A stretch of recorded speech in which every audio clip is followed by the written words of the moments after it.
Ανάψτε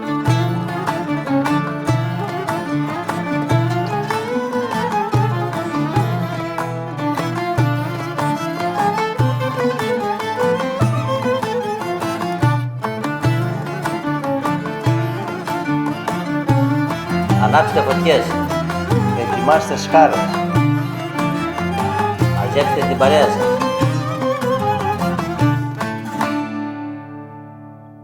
Μοσχαρίσια σουβλάκια για σήμερα. Και είμαστε η αδερφή Μαλιόρα. Είμαι ο Γιώργος. Κι εγώ Ανδρέας. Μαζί κατασκευάζουμε ψισταριές και φούρνους. Αλλά μας αρέσει το ψήσιμο και το μαγείρεμα. Και η καλή παρέα. Μέσα από το κανάλι μας μοιραζόμαστε μαζί σας συνταγές αλλά και τεχνικές για ψήσιμο και μαγείρεμα. Ακολουθήστε μας πατώντας εγγραφή και κάντε κλικ στο καμπανάκι για να σας έρχονται ειδοποιήσεις. Ελάτε και στην ομάδα του Facebook του Grill Philosophy, όπου έχουμε μαζευτεί πάρα πολλοί ψήστες και ανταλλάσσουμε απόψεις. Σας περιμένουμε. Συνεργάτης και φίλος, ο Γιώργος Καραγιάννης. Γεια σας καλοί μου φίλοι και φίλες. Σας στέλνω τις ευχές μου για νόστιμα ψησίματα εδώ από το φιλόξενο χώρο του Brothers στον Κορυδαλό και εύχομαι σε όλους σας καλά σας ψησίματα. Καλά μας ψησίματα. Σεφ και συγγραφέας βιβλίων γαστρονομίας με πλούσιο συγγραφικό έργο. Δική του αυτή η υπέροχη συνταγή για μοσχαρίσιο σουβλάκι. Πάμε να τη δούμε βήμα-βήμα. Μείνετε μαζί μας, έχουμε αρκετά να πούμε. Καλά ψησίματα σε όλους. Καλά ψησίματα λοιπόν και από μένα. Στο προηγούμενο βίντεο σας δείξαμε ένα ελληνικό παραδοσιακό χοιρινό σουβλάκι. Αυτή τη φορά θα σας δείξουμε ένα διαφορετικό σουβλάκι. Ένα μοσχαρίσιο σουβλάκι. Μα ωραία, μοσχαρίσιο σουβλάκι δεν έχω ξαναφάει. Ούτε κι εγώ έχω ξαναφάει. Πιστεύω θα είναι φανταστικό. Πάντα ο φίλος μας ο Γιώργος μας δίνει συνταγές μοναδικές. Αν κρίνουν και από τα υλικά που έχουμε εδώ πέρα. Αν κρίνουν από τα υλικά που έχουμε εκεί, πιστεύω ότι η διαδικασία του μαριναρίσματος θα είναι γρήγορη, οπότε θα φάμε και γρήγορα. Δεν κρίνει σωστά, γιατί θέλουμε κανένα 24 ώρα να τα μαρινάρουμε. Και αυτό τόσο. Και αυτό τόσο. Αν κατάλαβα πάλι με τσιπουράκια θα τη βγάλουμε. Μικρή θα με καταντήσει το τέλος μετά. Το έχω και τύψεις. Λοιπόν, θα σας τα πω εγώ στα γρήγορα.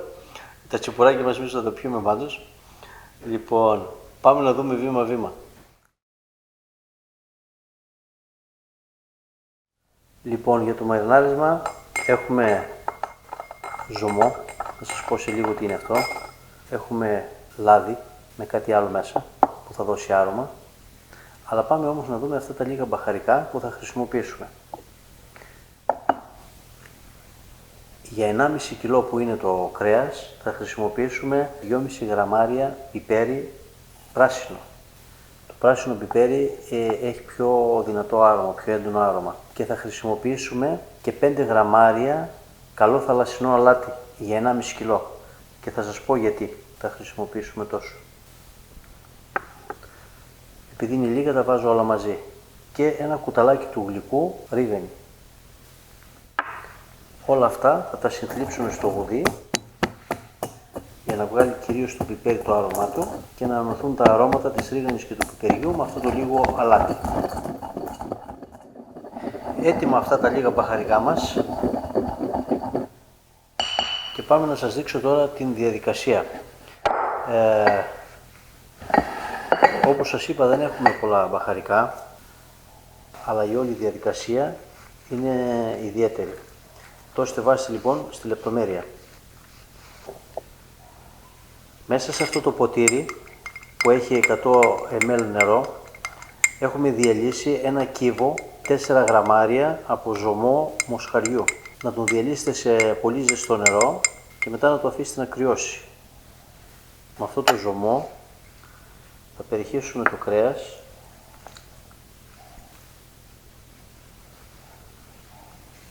και θα το ανακατέψουμε καλά. Όλοι οι ζωμοί έχουν αρκετό αλάτι, γι' αυτό και βάλαμε στα μπαχαρικά μας λίγο αλάτι. Αλλά θα βάλουμε και στο τέλος αλάτι, θα δείτε πόσο. Ανακατέψτε, κάντε μασάζ μέχρι να απορροφηθεί όλο το νερό από το κρέας. Αυτό θα χρειαστεί από 10 λεπτά μέχρι και ένα 20 λεπτό. Το αφήνουμε και θα προχωρήσουμε σε λίγο. Βλέπετε ότι το νερό μαζί με το ζωμό έχει απορροφηθεί όλο. δεν υπάρχει καθόλου. Τώρα, σε αυτή τη φάση, θα προσθέσουμε αυτό το λίγο αλάτι με αυτά τα λίγα μπαχαρικά. Κυριαρχεί η μυρωδιά του πιπεριού και το πράσινο πιπέρι έχει πολύ καλή μυρωδιά και της ρίγανης. Προσοχή στη ρίγανη, βάλαμε μικρή ποσότητα για να μην μας πικρίσει. Κάνουμε ένα ανακάτεμα γιατί προσθέτουμε σταδιακά και ανακατεύουμε. Πάμε τώρα στο επόμενο υλικό και στο επόμενο στάδιο. Εδώ έχουμε πολτοποιήσει μία ψητή πιπεριά φλωρίνης, περίπου το μισό από μια μικρή πιπεριά φλωρίνης, από αυτές που βρίσκονται στο βάζο, στο βαζάκι που πουλάνε στο σούπερ μάρκετ, δεν την ψήσαμε εμείς εδώ δηλαδή. Θέλουμε και λίγο από αυτό το ζουμάκι που έχει μέσα στο οποίο είναι η πιπεριά. Μαζί με την πιπεριά πολτοποιήσαμε και μια σκελίδα σκόρδο, μικρή όμως. Και αυτό θα το προσθέσουμε και αυτό εδώ. Να μην είναι πολύ η πιπεριά, σας δείχνω την ποσότητα.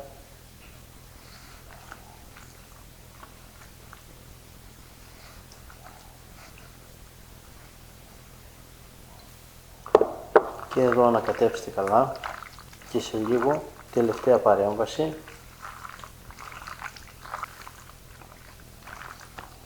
Λοιπόν,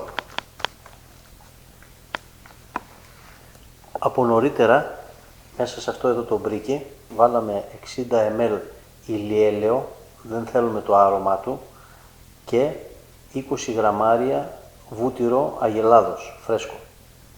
Λοιπόν, θέλουμε την μυρωδιά και τη γεύση από το βούτυρο, γι' αυτό και βάζουμε ηλιέλαιο. Με αυτό θα περιχύσουμε το κρέας. Και αυτή είναι η τελική παρέμβαση που έχουμε να κάνουμε σε αυτό εδώ το κρέας. Το λάδι με το βούτυρο δεν θα το προσθέσετε ζεστό, αλλά θα το αφήσετε να κρυώσει. Καλά το άρωμα είναι το κάτι άλλο που έρχεται στα ρουθούνια μου αυτή τη στιγμή. Λοιπόν, θα το αφήσουμε εκτός ψυγείου 3 ώρες και θα το ανακατέψουμε 1-2 φορές ακόμα. Και μετά από τις 3 ώρες θα το βάλουμε στο ψυγείο για 18 έως 24 ώρες συνολικά. Λοιπόν, είμαστε έτοιμοι. Αυτό. Η ανυπομονησία μου είναι πάρα πολύ μεγάλη για να γευτώ αυτό το μοναδικό μοσχαρίσιο σουβλάκι. Θα τα πούμε αύριο. Εμείς θα πιούμε τα τσιπουράκια μας με τον Ανδρέα. Είσαι έτοιμος, αδερφέ? Ακόμα, Λοιπόν, άντε, φέρτα. Τι έχει φέρει εδώ, παιδιά, και ακόμα φέρει. Έχουμε άλλο. Εντάξει. Πω, πλούσιο. Αυτοί είναι οι μεζέδες. Οι μεζέδες του Ανδρέα. Μια μέρα θα κάνουμε ένα βίντεο. Με τσιπουράκια. Με τσιπουράκια, ναι. Με τους μεζέδες του Ανδρέα. Γεια μας, αδερφέ. Γεια μας. Στην υγεία σας, καλή μας φίλη. Να είστε καλά. Θα τα πούμε αύριο. Για μας αύριο, για σας σύντομα.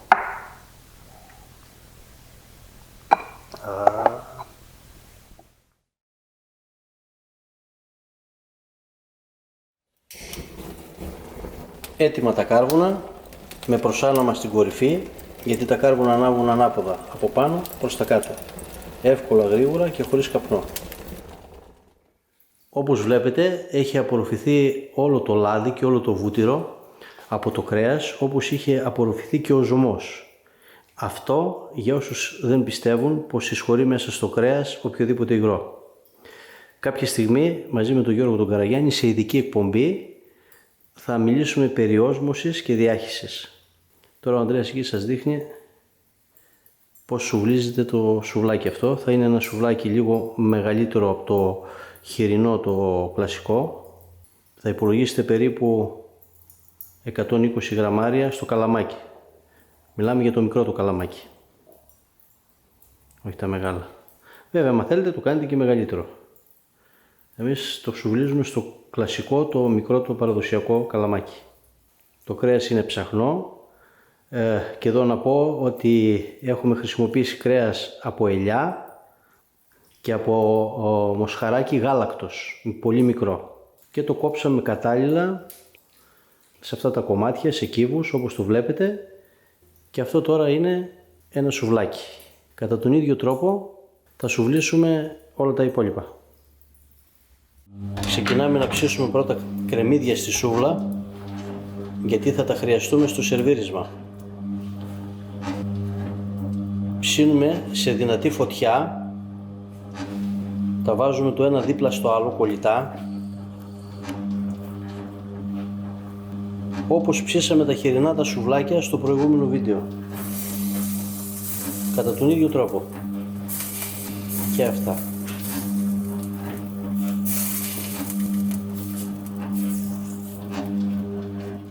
Μπορείτε να τα ανασηκώνετε έτσι ελαφρά για να μην κολλήσουνε και γυρίζουμε ακριβώς από την απέναντι πλευρά, όπως κάναμε και με τα χοιρινά σουβλάκια. Και πάλι τα βάζουμε το ένα δίπλα στο άλλο, κολλητά. Είναι σημαντικό γιατί έτσι ψήνονται καλύτερα και δεν χάνουν ζουμιά. Όπως η δουλειά, Ναι.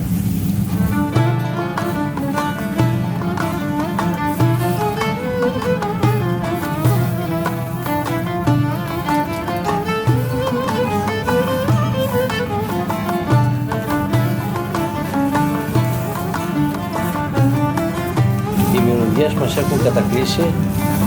Πιστεύουμε ότι θα βγει ένα πολύ γευστικό και ζουμερό σουβλάκι και βέβαια παίζει πολύ μεγάλο ρόλο να είναι το κρέας από μοσχαράκι γάλακτος.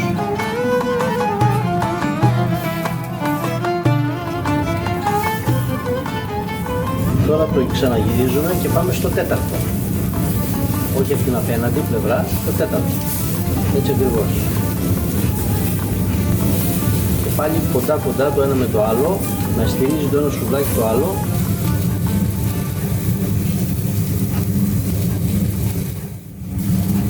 Τώρα γυρίζουμε από την απέναντι πλευρά. Έτσι. Και με αυτό το γύρισμα ολοκληρώσαμε ψήσιμο από κάθε πλευρά μία φορά. Θα ακολουθήσουν ένα ή δύο ακόμα τέτοια γυρίσματα ανάλογα με την πορεία του ψησίματος, ώσπου να πάρει χρώμα το σουβλάκι μας ψημένο.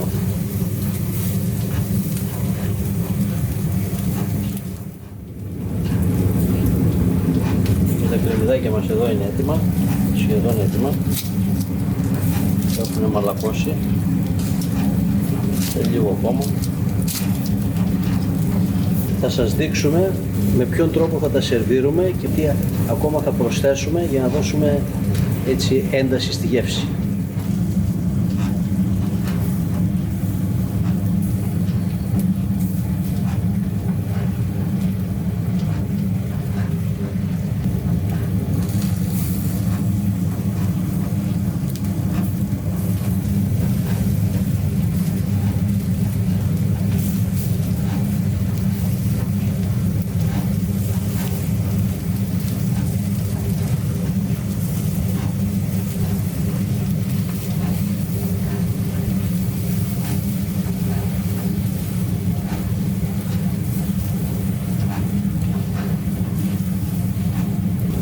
Έχουν πάρει πάρα πολύ ωραίο χρώμα. Σε λίγο θα τα βγάλουμε.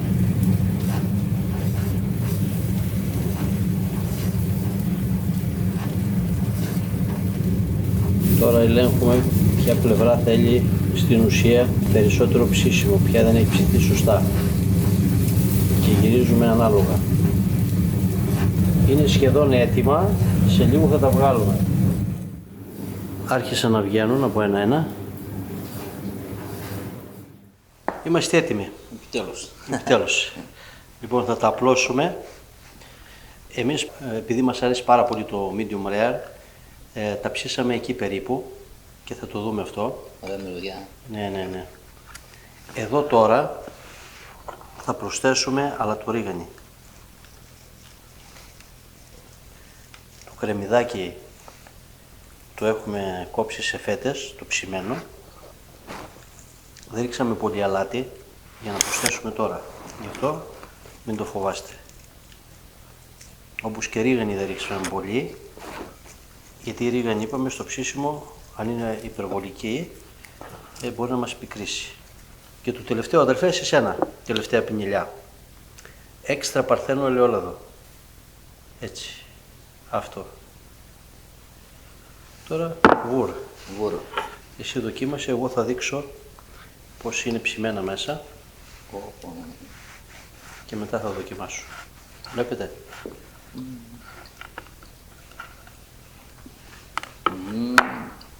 Τέλειο.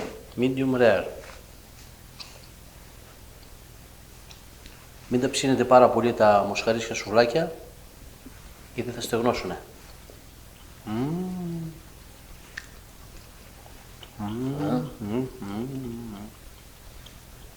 Απίθανη γεύση. Είναι πάρα πολύ μαλακό. Γιώργη, τέλειο. Ένα εξαιρετικό μοσχαρίσιο σουβλάκι. Και αδερφή κάναμε ένα φάουλο. Δεν πήραμε κρασί. Να το. Και το έχω. Να ευχηθούμε εδώ στους φίλους μας, στην υγεία τους, Στην υγεία σας, στην παιδιά. υγεία σας παιδιά, στην υγεία μας.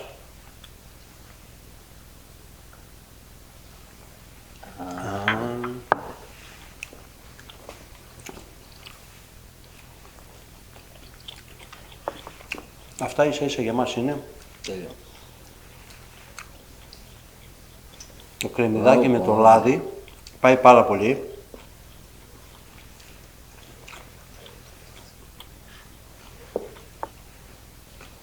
Εξαιρετικό.